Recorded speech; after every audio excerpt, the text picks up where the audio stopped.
Barcelona versus Inter Milan. Like I said earlier on, I'm on for that if there is any team that can stop the current Barcelona, that team is Inter Milan. And I sounded a warning that if you have to look at the recent form of Inter Milan, you might reconsider your take on that line of argument, because they've been very terrible. They lost to Bologna, they lost to AC Milan, and during the weekend they lost to AS Roma. So their last 3 matches have ended in defeat. So it speaks volumes as to the form Inter Milan are in at the moment. For FC Barcelona, they have the motivation, they have the confidence, because they've won the Copa del Rey trophy and they've been able to defeat almighty Real Madrid 3 times this season. The only concern for Barcelona will be the energy levels of their players, because they played whooping 120 minutes of football action against Real Madrid, and that could have an impact on their output against Inter Milan. It will take a great deal of work from their physios for their players to be that efficient and fully fit against Inter Milan on Wednesday. In terms of squad, for coach Hansen Flick, he has done so well. Lewandowski will not be playing in this game. He's out injured. Likely, Ferran Torres will step in for Lewandowski. The likes of Jules Koundé, the likes of Inigo Martinez, Paul Kubasi, Wojciech Szczęsny, and the goal scorer, the man who scored the winning goal against Real Madrid, Jules Koundé will also be there. In midfield, that is where Barcelona is very efficient and very dominant.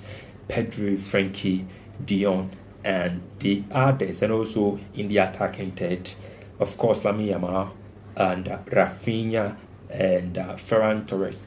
Rafinha will be crucial in this game.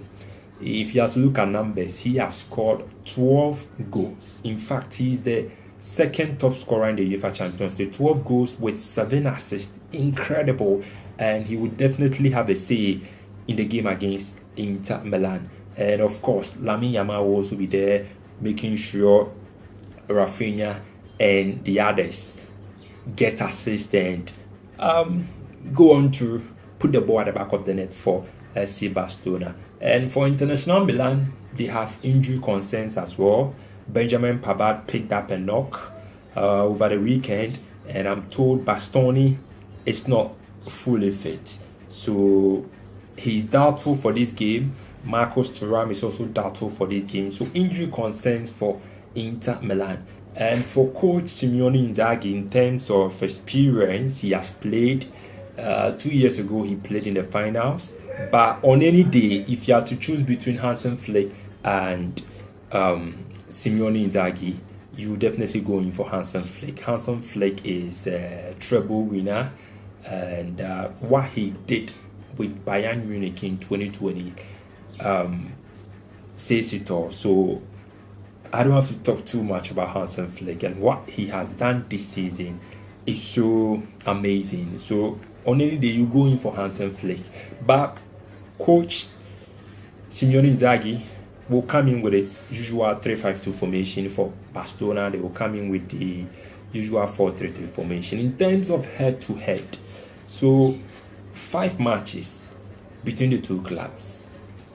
Last 5 matches, 2 wins for Barca, 2 ending in a draw, and 1 win for Inter Milan. And the last time they played was in the year 2022 at the group stage. The match ended in a draw, so that was the last time they played. The fondest memory of this game will be that crucial match in 2010 where Mourinho and his Chargers defied odds, played with 10 men at the Camp Nou, and went on to eliminate FC Barcelona. And that run by Mourinho gives me the nostalgic feeling and that memory It's still happier. It's still happier. Of course, if you're a Barca fan, then you will not be happy having a flashback of that celebration. In terms of form guard this season in the UEFA Champions League, Inter Milan, in their last 6 matches, they've won 5. They have just 1 draw. Barcelona with 4 wins, 1 defeat, 1 draw. Now, I will label this game as attack versus defense. And in football, if you want to win a match, definitely you have to attack, you have to create. So in attacking is more, or is much more important than defending. Don't get me wrong.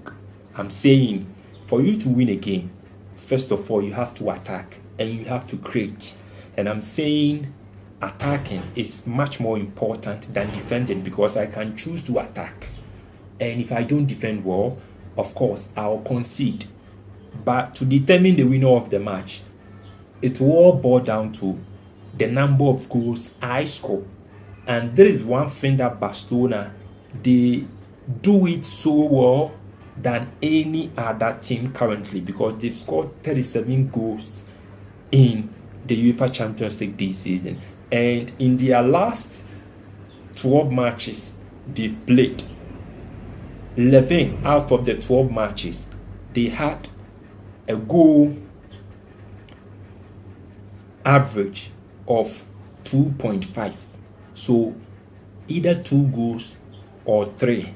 They scored either 2 goals or 3 goals in the 11 matches out of the 12 that they've played this season in the UEFA Champions League. So for FC Barcelona, they've proven that they have the ability and they have that knack of scoring at any time. I know Inter will come in and they will defend very well, but thinking and having the perception that Barcelona don't struggle to create chances, and they find it easy in putting the ball at the back of the net. I know Barca will score more, but they've also proven that they have the knack of conceding lately.